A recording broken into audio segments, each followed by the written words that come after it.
is Mongolian Mindset, and today we're going to be typing Demi Lovato for another member. They recommended we type her. So we're going to look at her. We use Linda Barrens Temperament and Interaction styles combined with cognitive functions to find people's personality type. Let's see what the monkeys over at Personality Database has her as. So they have her as an ENFJ. Okay. We have our metrics here. These are the metrics. They're all from Linda Barrens Temperament and Interaction styles. The cognitive functions are at the bottom. Once we get enough of them, we'll be following the chart here. And once we have 5 points or something, we're going to start eliminating certain types. We are still doing free typing sessions with us. All you have to do is join our Facebook group or Discord and message our moderator Cody, and he'll get back to you with our availability with that. One of our goals is to have the most accurate MBTI space group on the planet. Also, we believe we're like the mafia, man. So go ahead and join the mafia. So we can send more people to the psychiatric ward. But let's get into this, and comment below what you think Demi Lovato's type is, and let's see if it's correct or not. I don't know if she got them tattoos. I'm already going probably pragmatic on that alone. A return to her rock. That could be wrong. I'm shooting in the dark. Rock roots, they said. And please do subscribe. If you want to be type us, you have to subscribe. Getting back to her original love, they said. I don't remember you going this hard. I never went this hard. You never went this hard. I never went this hard, no. But I did have, I grew up in like the, Warped Tour scene emo days. I know all that, but you never went this hard. I love it. I'm so happy. I love it too, man. I love it. I'm so happy. I can hear with FI there. So it's a TFI. We'll put one for TFI there. Happy for you. So congrats. Thank you so much. Yeah, dude. And very few people could step on a metaphorical sort of stage as far as the studio's concerned. Very few performers can put themselves in front of this kind of arrangement, this kind of musicality, and this kind of playing, and write the words you've written and actually carry them off. It's powerful. This guy's informative. Powerful music. Thank you. Powerful. Thank you so much. Where did it come from? Everything that I write about comes from personal experiences. And I had gone through a rough time last year. And I went back to treatment. And when I came out, I had all of this unresolved trauma that I hadn't dealt with. And or that I started to deal with in treatment. And then when I came out, I was like, it's okay to be angry and feel those things. Okay, so that's progression there. And she's talking about trauma, and she's talking about emotions. Oh man, I'm shooting for Enneagram 4 prematurely. I'm shooting Enneagram 4. So when I was making the album in the first week, I had a lot of anger. And I think it showed in a lot of the songs, Freak, Heaven, Eat Me. I had anger, and then towards the rest of the album, I started making songs that were really empowered in my sexuality. So that's progression again. Progression. She doesn't have an outcome. She's not talking about an outcome. And then towards the end, you've got love songs. So it's kind of fell in love, right? So there's an actual arc there to this. Right. It's interesting, starts with it's almost chronological because the song, like you mentioned at the beginning, right?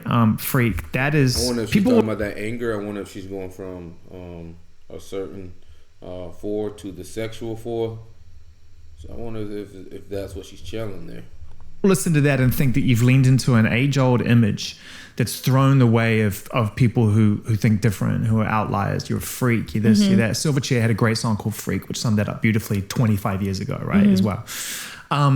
But I think it's actually one of the most honest songs that you've written from your perspective about the way that people have perceived you. Yeah. Rightly, but mainly wrongly. Right? Yes. And so it's really interesting that you've started the album with that, because it's for the first time I feel like you're just unafraid to face that. Yes, I'm unafraid of so many things. It's funny. I'm turning 30 next week, so I'm afraid to get on roller coasters. You're a Leo? I'm a Leo. Leo season. It was my birthday 2 days ago. We are the same. Happy birthday! Happy birthday, Lion. So I'm like afraid to do certain things, but when it comes to being sure of who I am, I'm not afraid to release this music. Being sure of who I am, that's FI. And for it to be in people's faces and have these songs that are so meaningful and empowering, and it's just like, this is me, take it or leave it. But that I feel has been take it or leave it. That's FI again, and that's pragmatic. Just pragmatic. So a couple metrics we'll just touch on real quick is we're hitting her for points of TFI. She knows who she is as a person. She knows she's unapologetically her. She's not trying to people please. Okay, that's going to be more TIFE, as you seen yesterday when we were talking about Terry Crews, where he was talking about he'll be whatever people want him to be to make them feel good. Okay, she's not talking about that. She said, I'm unapologetically me. Fuck you. So we're going to hit her for pragmatic. Pragmatic means that she's rebellious. She's contrarian. She has an individualistic mindset. She's not about the group. She's not about belonging. She's not about independence. She's not about cooperation. She's going to be unapologetically her. So we're going to hit her for pragmatic on that, and progression. She's not talking about outcomes or end product. She's just talking about a journey. Okay, so let's go back. We ain't got enough points to hit them all yet, but we will. Constant. I don't feel like you've ever been afraid to let the music speak for you, even when there's been times when you haven't been able to do it consciously yourself. Like, you know, even the last album, it's all in the title. Yeah. There's two sides to the album. Yeah. You put it in the title. Yeah. And it's kind of like there's always been this inbuilt bravery in you. She's primarily taking a responding role here. But, I mean, we'll put an extra side of it. The arts. What's different for you when it comes to art versus being yourself outside the art? And how do you find dealing with these emotions when it's not in the art? Well, here's the thing. When I started my first two albums, I feel like my instincts were on track. And I was doing the music that I loved listening to. Mm-hmm. And then I strayed away from it. I love listening to.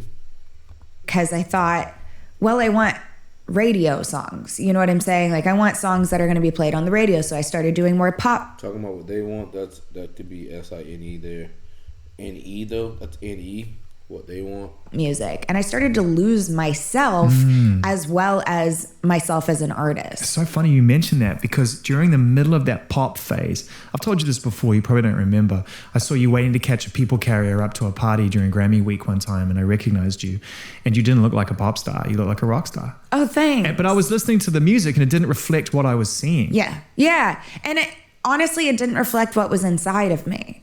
And I would get on stage and I'd be in these leotards and these stiletto shoes that I was miserable in. And I danced, I did choreography and stuff like that. And I just wasn't happy. And so I think that was, that led to me completely losing myself to find myself again. Mm-hmm. And she's talking about a journey She's talking about a journey again. It's another journey. She's talking about journey. To find myself over time. And it's funny that when you just go back to who you were in the beginning, like as a 15-year-old, my instincts were correct, and I just got to stick to those, but harder. So what would you have said to your 18-year-old self as you were starting to take a slight turn in the wrong direction, if with the benefit of hindsight? Don't listen to anybody but yourself. This isn't about what anybody wants from you. It's about what you want but from you. But that takes an enormous amount of self-awareness and so I'm going to say that's pragmatic. Confidence that comes from doing work, and I know that if I ask people that question very rarely, because I think it's actually a bit trite, but I thought it served its purpose in this conversation. But I would actually not know what advice to give to myself when I was younger, because I just don't think I would have had the skills. And you know what? I don't think that I would have been able to intake that information like in the way that I'm saying it now. Yeah. There's a lot of conviction in what I'm saying because I had to go through so much to learn about myself. Yeah. I had to go through so much to learn about myself. Yeah, I'm going to go ahead and hit her for Enneagram 4. She's Enneagram 4 here. And if people ask me this too, like, what would you say to your younger self? And I would say, you're beautiful. You don't need to lose weight. You don't need to judge yourself so hard. It's like, but I couldn't have I couldn't have been able to comprehend those words at that time anyways. I just was in a position where everything I did was under a microscope, and so finding myself was under a microscope as well. And in turning that into something which is actually functioning, you need a team around you now. That creates an interesting dynamic. And I think with wisdom and work, we're able to see the purpose of people in our lives. It changes as well. Like when you're young, you think people, when looking back on it, when you're in the middle of the trauma, you're like, everyone was like steering me down the wrong way and this and everything else. But you also had a team that were just kind of almost being guided by your energy as well. And if you don't know who you are at that moment, you don't know ultimately what it is you want to say, it's an interesting dynamic between the people you work with and your own relationship with yourself, I think. Yes. And I would even take it one step farther and say that the team that was around me was dictating my decisions and trying to influence the direction that I was going. They were trying to do that. Yes. So it wasn't even like... So they're trying to constrict my, and I don't need that. I'm pragmatic. I need my own freedom. Just didn't know who I was, and this team was following me. It was like I didn't know who I was, and I had a team that was trying to force me into a direction to be this hyper feminine pop star, and I was so unhappy doing that. And what did unhappy feel like at the end of shows? Most people talk about the end of shows. Not liking the roles given, brag. They skip off stage and there's an adrenaline high, and they get into a routine of trying to calm themselves down in lots of different ways. Sometimes it's partying, sometimes it's just, they've gotten past that, it's maturity to their process. What's it like when you're miserable? When you walk off stage and you can still hear people screaming your name, but it's not the name that you want them to know. Right. Well, I did 2 tours. I did the Future Now tour. And that tour, I was so unhappy. But I was sober. So I didn't come off stage and I didn't party. I didn't do anything like that. I just spent time alone in my bus and tried to watch TV to I escaped through TV. Yeah. I watched a lot of The Walking Dead, which I love. But I binged that shit. Which I love. And then for my last tour that I did, the... Tell Me You Love Me tour, that tour partially in Europe, I wasn't sober anymore. So I did do a lot of partying. So I've had both elements of, I've experienced unhappiness in isolation and I've experienced unhappiness through medication. But neither time, it's safe to say, based on the timeline we've established up to this point, getting into have you done a tour where you've been resolutely stoked with what you're about to do? Yes. I don't think I've ever done a tour where I've been, and maybe when I was 16, when I was going out on my first tour. Yeah, which is all fun. Yeah, which is so exciting. But ever since I've been in the game, I haven't had an experience like this where I'm in rehearsals and I'm like, wow, I can't fucking wait to perform and do my thing and show the world who I am. I realized that we haven't really known you at all. Yeah. Isn't that crazy? Yeah. Musically, at least. You've been very transparent about your life. Yeah. And I think it's been hugely inspiring. It doesn't surprise me that you're the Global Citizen Ambassador for Mental Health. You've been one of the strongest and loudest advocates for openness in that space in the last 5 years in particular. And I admire that greatly. You know that. We've spoken about that. Yeah, thank you. But musically, this is a rebirth in a way. Yeah, absolutely. It's a very violent sounding rebirth. I love it. So let's talk. I love it. She's coming off responding. A little bit about the making of the music, right? Because we always talk about life, and I love our life talks, but we really got an album we can dive into on this one. Yeah. So you had anger in you, but it's one thing you can translate that anger into lots of different shapes. Yes. You could have written a beautiful song on piano. You could have written a song like Help Me on a different instrument and it would have still been angry. Yeah. How did you get the sound? The sound, it was so important having Oak Felder in this project, which is interesting because the day that we met and worked together, the very first day that we met and worked together, we wrote Sorry Not Sorry. A totally different sound than all of this. But I told him what I wanted to do and he was like, let's go for it. He loves me. Told him what I wanted to do. That's S-E-N-I. That's more N-I. That's more N-I. Music. All kinds of music. And I remember him telling me about him being at a Rage Against the Machine show. So I knew that he was a fan of hard music. And I was like, all right, let's get into the studio. Let's do this. And then we just started messing around with sounds. I was flowing with lyrics. We were just messing around, progression again, no outcome. They were coming out of me like I was vomiting. Yeah, the lyrics on this record are nuts. Thank you. And I had a co-writer named Laura Veltz who was super important to have on this album as well, because she just was able to help form it into like poetry. You know, I was sitting there throwing up the lyrics, and she was like, all right, let's take this and let's take that out of what you said and make it fit beautifully. But I wanted two things with this album. I wanted the sound to be emotive. I wanted two things, and her desire. Wanted people to feel from the sound, but I also wanted people to feel from the lyrics. And no matter what I'm saying in the lyrics, I want you to still have I want you to be able to listen to the song, and if you miss all the lyrics, you still love it. But if you go in and you dive into the lyrics, you find some treasures. I don't think it's possible really to have an experience listening to this album and not be drawn into the narrative, because there are some words and phrases and sentiments on this album which are not often heard. Thanks. There's a sense of boldness and courage. And I'm hitting it for TEFI. So with that being said, we're going to hit her for TEFI. So no, not that. We don't want that. TEFI. She knows what she likes. She knows what's invaluable to her. She knows what's important to her. She knows what's her identity. So we're going to hit her with TIFE. And with that being said, we're also going to hit her with progression. So with that being said, we're down to a few types based off the chart. Based off the typing chart here.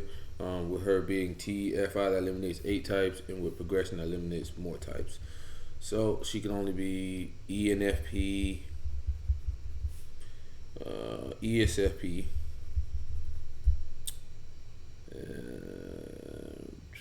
INTJ, and ISTJ. Those are the 4 types we're looking at right now. I think Personality Database has her as, I forgot. Let's see what database got them as. ENFJ, so that's already gone. Okay, she's a TEFI user. So with that being said, that's already gone. And she's definitely Enneagram 4. Ageisness in the words you're like Enneagram 4 social. Writing and just like you're ripping yourself open on this record. Thank you. And addressing a lot of stuff. Sounds like she's responding. Yes, I am. So my question to you on that subject is, how did you put your handbrake? How did you keep your handbrake off? How did you know that you just had to open up and not be concerned about repercussions at all? Because the writing on here is brave, and I've spoken to artists for 30 years. There is a handbrake. It does exist. I think we might be talking about the same subject. Multiple songs. And I think she's coming off responding direct, which means we'll be down to ISTJ and INTJ. And this woman is pragmatic, so you already know this is going. I mean, I know the one I know you guys will say it in the comments, but get ready. You're talking about, and we can talk about that, and we should talk about that, but I'm talking... Not another INTJ, Mercer, not another one. Oh, that's another one. About multiple songs. I mean, Skin of My Teeth. Right. I mean, you've talked about rehab and things before, but this is a different thing. I wanted to make, I left treatment. I wanted to make that's NI yet again. With incredible friends each time that I've gone, and I've gone several times. That's not a secret.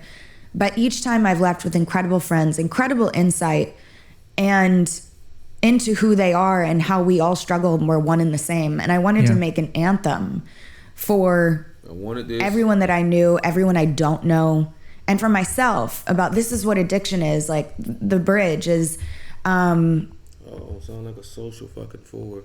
I'm your mother, I'm your father, I'm just a product of the problem. You know, it's like, and I may have those out of order, but better learn those. Your tour coming up, FYI. Yeah, I know, right? I know them, I just forget, because hence why I've been into treatment so many times. But anyway, the skin regenerates, but the brain never forgets. No, it's like Swiss cheese up there, I swear to God. Let me ask you about friendship that you make friends you make in rehab. Is it a different kind of friendship? And is it hard sometimes to conduct the friendships that come from everyday life when these ones come with a different depth? There's a different depth.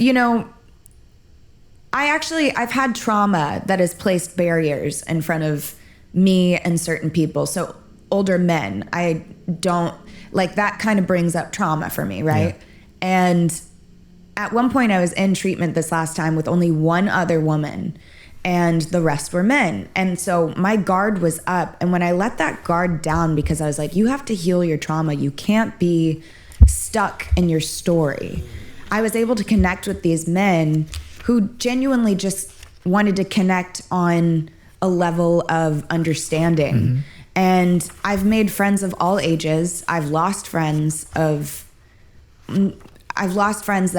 were around my age, and those hurt so deeply because we've been in the trenches together. You address this on Dead Friends. Yes. It's a song that ultimately addresses survivor's guilt. Yeah, definitely. I had a lot of survivor's guilt after my overdose.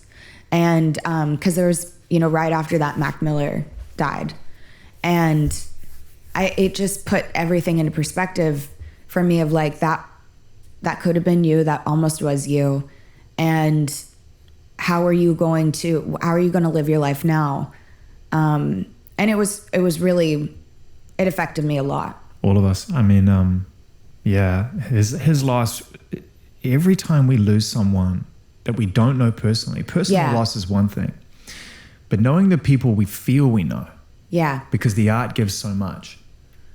And it's a different kind of relationship, but it hurts still. Yeah, absolutely. People that shaped your childhood, or people that have been influential to your work, or even people that I didn't know their music, but like knew who they were. That still, it puts things into perspective. Like I never understood, like I remember the morning when we found out that Chris Cornell had passed away. And to this day, I just cannot put that together. Mm. You know what I mean? Like every time I ever spoke and spent time with him, he was so, even when he was low, he was searching for a complete picture. Mm-hmm. He was committed to the journey. Right. It didn't make any sense. And, you listen to the music differently, huh? And that could have been you. Yeah. It was super, super close, down to the wire, right? Yeah. Doctor said, when they found me, I was turning blue. And doctor said I had like 5 to 10 more minutes left. If no one had come in when they did, I wouldn't be here today. So you then go on a journey to try and find ways to forgive yourself and to face your trauma and heal, so as not to find yourself in a dark place again. Mm-hmm. I'll ask a question. I hope you take it the right way.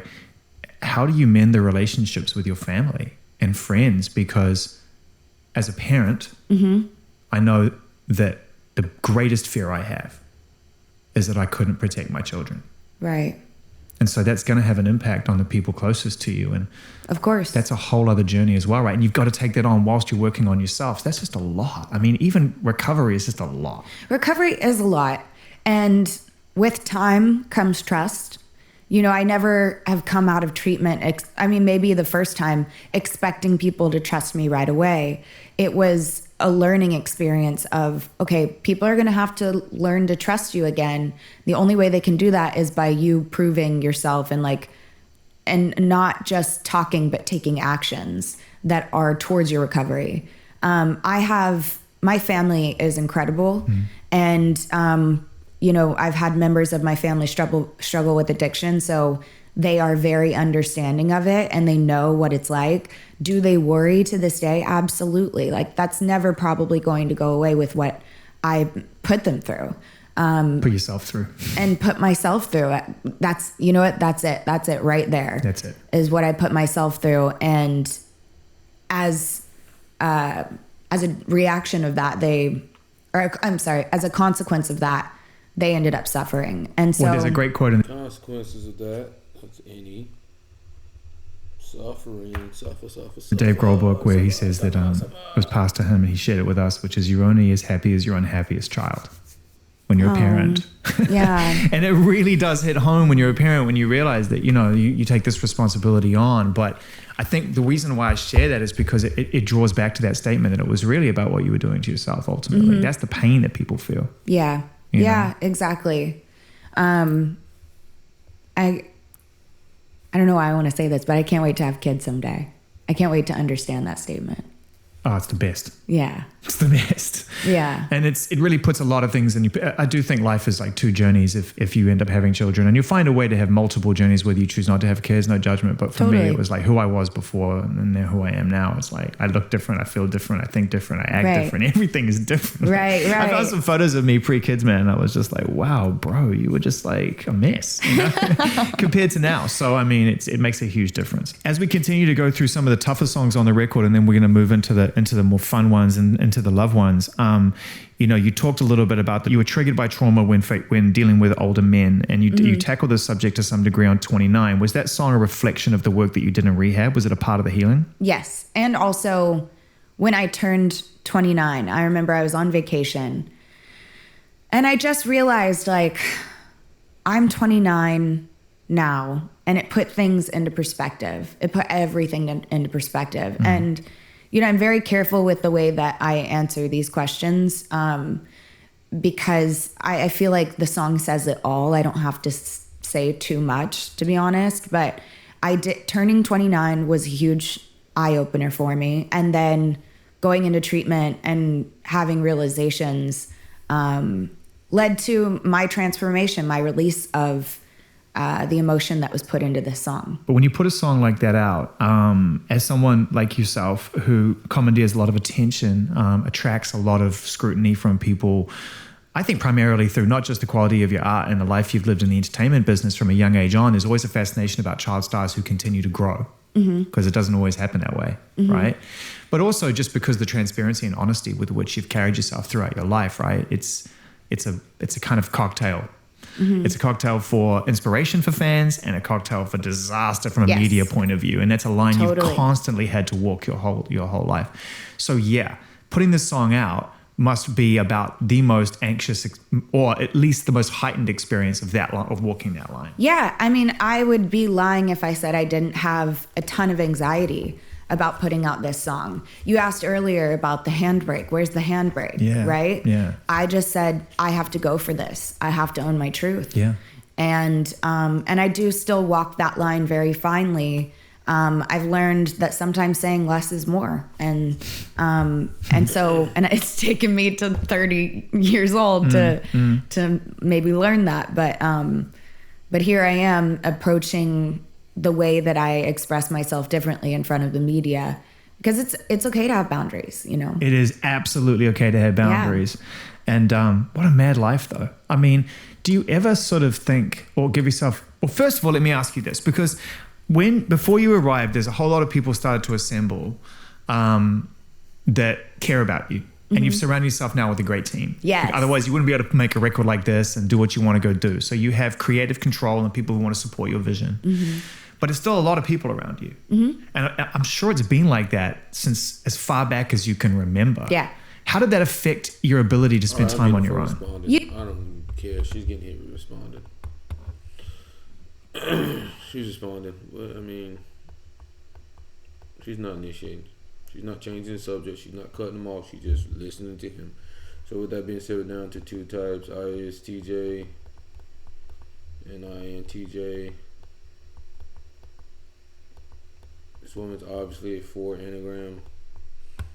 Social. I'm going totally social. Or yeah, social. This woman's obviously. What else do we have here? Okay, so they're both systematic. So we go ahead and knock that out. They're both direct. Direct means specific, concise, to the point, versus informative, which is beating around the bush. Passive, taking a wordy, giving extra context, trying to inspire action in people without directly telling them. She is direct and systematic. So the metrics to figure out if someone's INTJ or ISTJ are going to be this metric here, your SE, and your SI, your abstract, and your concrete, and your pragmatic, and your feeling. This woman is pragmatic, so she is an INTJ, but let's keep going. You know, I'm an introvert. Oh, no, don't say it. This must be a nightmare for you then. Well, I look at it as like, this is my day job. Right. And people who go to... Absolutely okay to have boundaries. And what a mad life, though. I mean, do you ever sort of think or give yourself... Well, first of all, let me ask you this, because before you arrived, there's a whole lot of people started to assemble before I said that right, care about crazy? you. And you've surrounded yourself now with a great team. Yes. Like, otherwise, you wouldn't be able to make a record like this and do what you want to go do. So you have creative control and the people who want to support your vision. But there's still a lot of people around you. And I'm sure it's been like that since as far back as you can remember. Yeah. How did that affect your ability to spend time on your own? You know, I'm an introvert. You know I'm an introvert. And This must be a nightmare. We just called it right before they said it. If you then. Well, I look at it as like, this is my day job. Right. And people who go to work and are introverts and they have their 9 to 5, they have to be around people all the time too. Isn't that what Sharon Stone said? I'm pretty sure I have a clip on that. But then when I go home, I like to have me time. You know, I like to either spend it with, you know, 1 or 2 loved ones, but nothing crazy. Nothing crazy. I like to recharge with my dogs in my bed, watching TV that I love or playing guitar. My love me. And so F-I. it's something I've been used to since I was 15 years old. That was when I signed my first deal, my record deal. Yeah. And would you recommend that to other 15-year-olds? No. And my reason why is that you don't know who you are.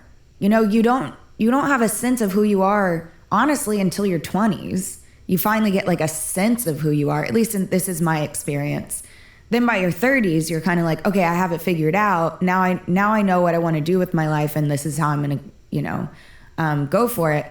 But in your teens, people who aren't in the spotlight are still trying to figure themselves out. They're going to parties. They're making mistakes. And it's like, if you're a 15-year-old and you're making mistakes, it's magnified. And so, I don't know, if I were to have kids, because I've thought about this too, if I were to have kids and they came to me and said, Mom, I want to be in the industry. This is a hypothetical situation, that'd be abstract. I would have to say, like, please wait until you're 18. Like, give yourself a childhood. Yeah. You know? So are you any closer to working out what was motivating you at such a young age to want to be this kind of precocious talent in a grown-up world? I was very inspired by Shirley Temple. So random. I know, it's so random. I don't think I've dropped one yet, maybe one. No one's ever mentioned that. I looked at her and was like, wow, she's how old? You are a weird and wonderful person, Demi Lovato. I'm weird. People don't know this about me, but I'm weird. I think everyone's got a pretty good idea now, mate. I hate to break it to you. Yes. So she was young and she was a movie star. And I was like, I want to be that. Right? I want to be that now. I desire that with my NI. Let's go. I just always knew in my heart that I wanted to be in the position that I'm in today. And so I chased it at a very young age, and I started I did things like be in beauty pageants, be in commercials, get on television. And you were driving this narrative even from a young age. It wasn't, you know, and I don't mean this, I'm not casting any judgment, right. But the dynamic wasn't your parents pushing you to these things. You were saying, take me to these things. Yes, I was saying, take me to these things. Now, I do feel like there may have been an element of both. Yep. Because I think it excited my family. But I also think that I was craving it so bad that I would rather homeschool and work on music than go to parties and go to do this and be on a dance team or whatever it is. Like, I didn't want to be a cheerleader. I wanted to be at home playing guitar, writing songs. God, this is a fucking disaster. That's what I wanted. And we got her. Because then you go and you get success and you want to go and experience that party environment and socialize. And guess what? Everyone's going to give you whatever you want and not tell anybody the next day anything you did. Right. And there's no consequence. Right.